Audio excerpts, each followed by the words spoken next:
ചോദിക്കണം രക്ഷിതാക്കളെ, നിങ്ങൾ മക്കളോട് നീ ഇന്ന് സ്കൂളിൽ പോയോ, നീ ഇന്ന് ഹോംവർക്ക് ചെയ്തോ എന്നൊക്കെ ചോദിക്കുന്നതിനേക്കാൾ ഗൗരവമായിട്ട് പൊന്നുമക്കളോട് ഉമ്മാരും ഉപ്പാരും ചോദിക്കണം, മോനെ ഇന്ന് സുബഹിക്ക് എഴുന്നേറ്റപ്പോ ദിക്ർ ചൊല്ലിയിട്ടുണ്ടോ മോനെ?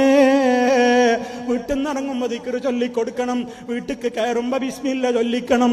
ഓരോ സമയത്തും ഉമ്മമാരെ ഉപ്പമാരെ നിങ്ങൾ കൂടെ നിന്നുകൊണ്ടത് ചൊല്ലിച്ചു കഴിഞ്ഞാൽ നിങ്ങളങ്ങ് ഖബറിലെത്തിയാലും നിങ്ങൾ പഠിപ്പിച്ച പൊന്നുമോള്, നിങ്ങൾ പഠിപ്പിച്ച പൊന്നുമോന് ജീവിതകാലത്ത് മുഴുവനും അതങ്ങ് ചൊല്ലുമ്പോ നിങ്ങൾ ഖബറിൽ മണ്ണായി പോയിട്ടുണ്ടെങ്കിലും വലതുൻ സാലിഹുൻ യദഉ ലഹു, തനിക്ക് വേണ്ടി പ്രാർത്ഥിക്കുന്ന ആ രൂപത്തിലുള്ള നല്ലൊരു സാലിഹായ മക്കള് അവർ ചെയ്തിട്ടുള്ള സൽക്കർമ്മങ്ങൾക്കൊക്കെ നിങ്ങൾക്കും പ്രതിഫലമുണ്ട്.